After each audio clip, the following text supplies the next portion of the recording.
and welcome back. Looks a little chaotic, but it's not chaotic in the cottage today. Today we're going to talk about purging our pantry. And when I say purge the pantry, I don't mean go into your pantry and your refrigerator and freezer and throw all your food away.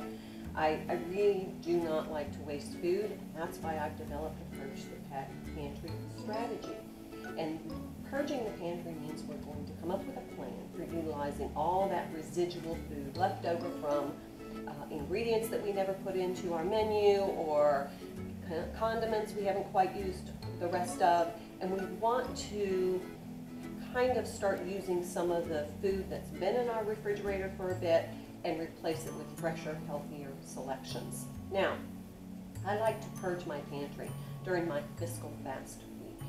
Our fiscal fast strategy is a strategy where we kind of take a break from spending, from shopping, from eating out, and it provides us a great opportunity to utilize all of the residual food, particularly our meat, our dairy, and our produce, because those things go bad, and if we don't utilize them in a timely manner, we end up wasting them. So, I have all of the food from my refrigerator, my freezer, and my pantry.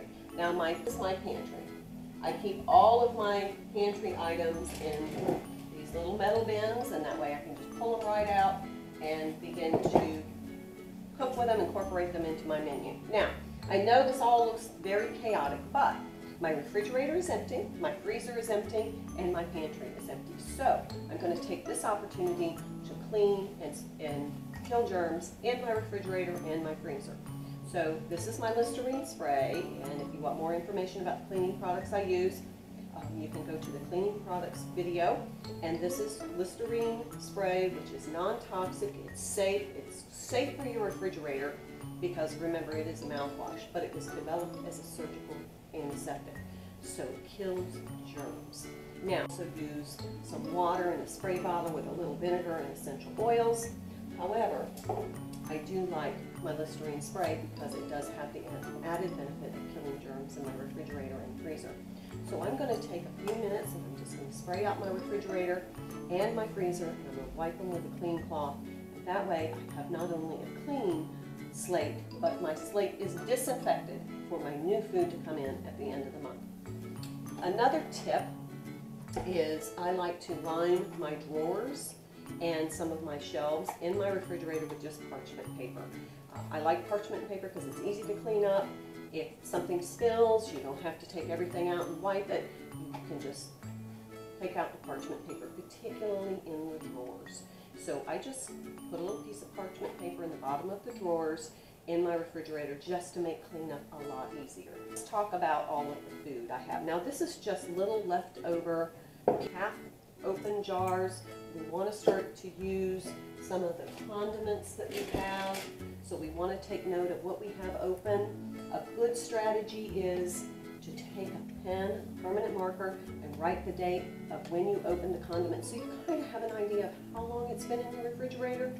And then also, you may not have to use your condiments at the end of the month during your purge the pantry, but you do want to have an idea of how long they've been in there. I have literally a smorgasbord of food here that I'm going to incorporate into some recipes. The first thing I want to say is a lot of us have lots of little jars and bins of spices. These can create a lot of clutter. Challenging to open 8 jars of a seasoning when you're cooking because it's time consuming. So you might want to consider making some spice blends. Now, spice blends are spices and herbs that you might frequently use together, such as for your roast chicken or for Italian seasoning, your pumpkin apple pie seasoning, pumpkin pie or pumpkin spice seasonings, even some curry mixes or some hot dry rubs. So look at the spices that you tend to use a lot, and if you use them in combination, it might benefit to make a rub or a spice mix so that you only have to open one jar instead of all of them. There's a video that I have posted about making spice mixes. It's just a lot more convenient. Now, what am I going to do with all of this food? I enjoy purging the pantry because it makes me get creative. The first thing I want to do is I want to take stock of everything I have and I want to make note of what I might need to incorporate this food into a menu. For example, I have 3 salad dressings open. I need to be eating some salads this week. So I'm going to write on my shopping list to purchase some salad ingredients, lettuce and tomatoes. I have some carrots, but that way I'm going to make sure I get some dressing, because this one's almost out and I don't want it in the refrigerator too much longer. So I'm going to put that on my shopping list, and I'm going to purchase only what I need to utilize the food that I have for this last week of the month. Now, what do I have?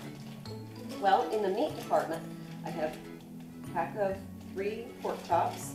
I have 2 of those, so I have 6 pork chops divided into 2 meals, and I also have a roast beef section so that I can utilize that. That's it for the meat. I have a few eggs. In the dairy section, I have some cheese, some butter, some sliced cheese, and some cream cheese. For my produce, I have some sweet potatoes, some onions, 2 heads of cauliflower, some chopped cabbage, and in my freezer section I have chopped broccoli, some tater tots, some shredded potatoes, and some waffles. I also have some syrup, some picante sauce. I do have some dry storage. This is cornmeal mix that's freshly ground. I do have some pickles and some Worcestershire sauce, some barbecue sauce. I have a can of cream of chicken soup, and I have 2 things of molasses. So I have some quinoa, a little bit of rice, and some fettuccine. So how am I going to incorporate all of these into a manageable menu that's going to be something that my family's going to eat or I'm going to eat? The first thing I'm going to do is I'm going to start making meals with the meats that I have. Now, I like pork with a curry dry rub with a little brown sugar and some, this is a little bit of fig jelly. Pork and fig jelly go great together. So I'm going to make a dry curry pork chops with a fig jelly glaze, and that's going to be delicious. You can serve with some shredded sauteed cabbage with a little bit of sauteed onion. Then I can also have, I could have a little bit of seasoned rice. So I can either do like a saffron seasoning, or I could even mix it with some picante sauce and have kind of a tomato spicy rice. I have another pack of pork chops, but I have some barbecue sauce and some Worcestershire sauce to use.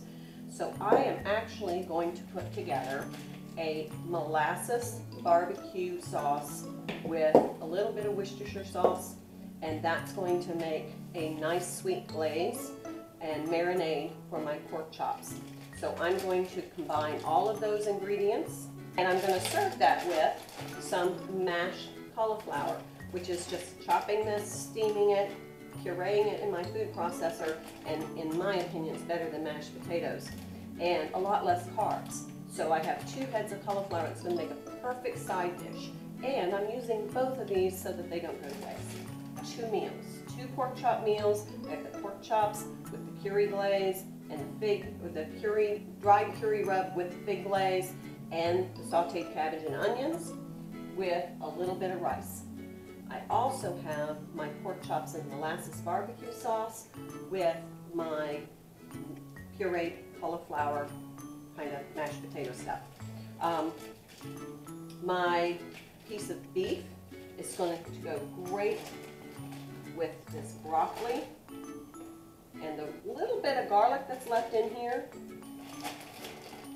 I'm going to add some onion and the baby carrots, which I have a handful of baby carrots, I'm going to throw in there.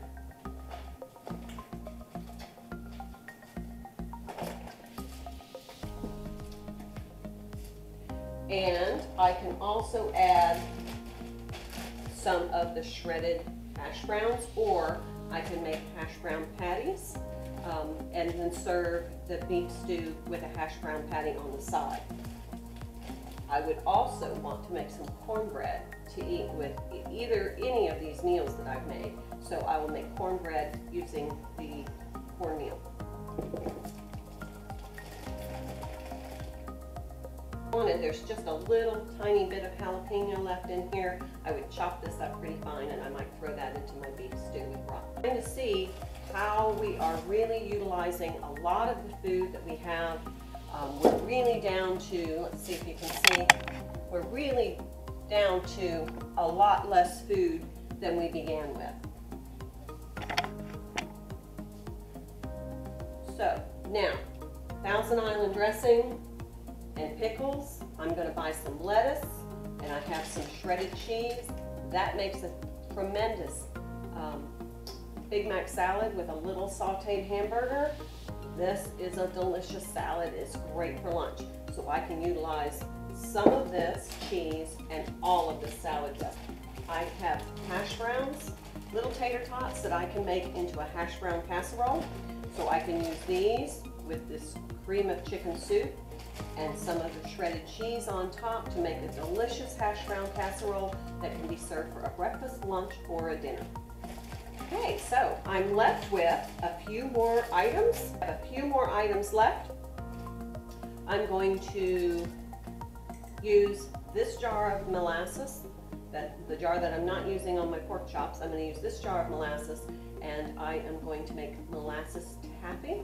I'm going to wrap it in parchment paper, put it in my freezer, and then when I just need a little sweet pick-me-up, I can eat one little piece of taffy, and it is going to be as sweet as I have the syrup, and of course waffles for Declan for in the morning for breakfast, and a little bit of pancake mix, so he'll be eating waffles this week, as well as some hash brown casserole. So I don't even have to think about that. That's already done. That leaves me just a few more items. All right, I have some shredded carrots, and I have two salad dressings. So again, I'm going to buy some salad fixings, and I'm going to have some salads for lunches and as side dishes for dinner to round out my healthy meals. Now, I have some mayonnaise and some Dijon mustard and some ketchup. Now, Declan's going to want ketchup on his hash brown casserole, so that's going to take care of that. Now these two, I'm not quite sure, I just opened them, so they may need to just sit for a bit until I think of how to use them. I can make potato salad out of them, or I can use them to make sandwiches. So those will be off the table. This is some fig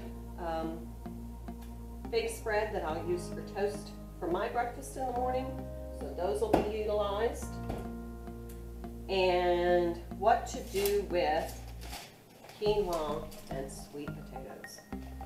This makes a delicious quinoa sweet potato patty. And what I do is I peel the sweet potatoes and I chop them and I boil them and then I mash them.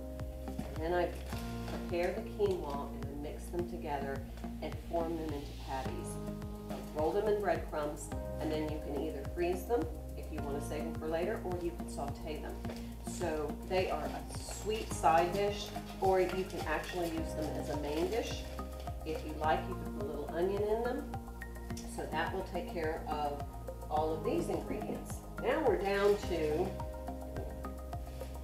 now the eggs will be used for the pancakes and any of the cooking that we're doing, the baking mix and the cornbread. So those are off the table. Now, I have Parmesan or fettuccine and Parmesan cheese. I keep this in a bag in my little Parmesan shaker because Parmesan cheese can make your refrigerator smell a little strong.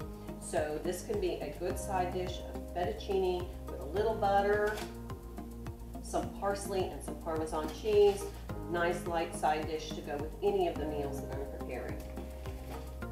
So that takes care of pretty much all of the ingredients that I had left in my fridge. Now, I do have a little bit of tortilla chips that I can crumble on top of one of my salads. And then I also have Rice Krispies and marshmallows and some butter, so you know where that's going. So we're going to have some Rice Krispie treats for after sweet snacks. So that pretty much takes care, with the exception of tiger sauce, which I would pour over a block of cream cheese and serve with some crackers for, you know, kind of like an hors d'oeuvre or an afternoon snack while I'm waiting for dinner. So that takes that off the plate. And then I just have a little bit of liquid smoke that I can put into my pork chop glaze. I can put it into my beef stew with broccoli, and that's going to add a little dimension of flavor to the rest of my food. So that is it, folks. Now I have my menu plan for the week, utilizing all of the food that's residual in my refrigerator, freezer, and pantry. And so then at the beginning of the next month, I'm going to be able to go and shop for all new fresh foods. I know how long everything has been in there. I know everything is fresh. I know everything is healthy. I can choose healthier options. I can use my coupons for my condiments. I can, you know, start to make healthier food choices and lean more toward the fresh foods and the fresh dairy, the fresh meats, as opposed to processed boxed foods. So I can really start to transform my diet now that I've cleaned the slate. I have no food that's going to go to waste, and all of the food has been utilized, so I capitalized on my food purchase investment. So this is our Purging the Pantry, and it's a suggestion if you want to incorporate it into your fiscal fast week, or if you just want to start transforming your diet. This is a great way. It also helps you to kind of be creative in combining some ingredients. It's kind of like cooking on the spur of the moment. Sometimes my best recipes come out when I just had to, you know, create something with what I have.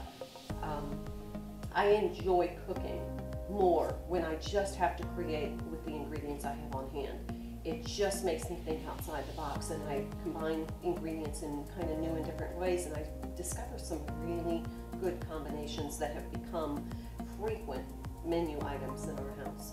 So this is wrapping up the Purging of the Pantry, and thank you for joining me. Check back with us. Go ahead and check out those other videos on what is fiscal fast and combining the spices, making spice mixes, and also the cleaning products that we use, all three of them, for a non-toxic home.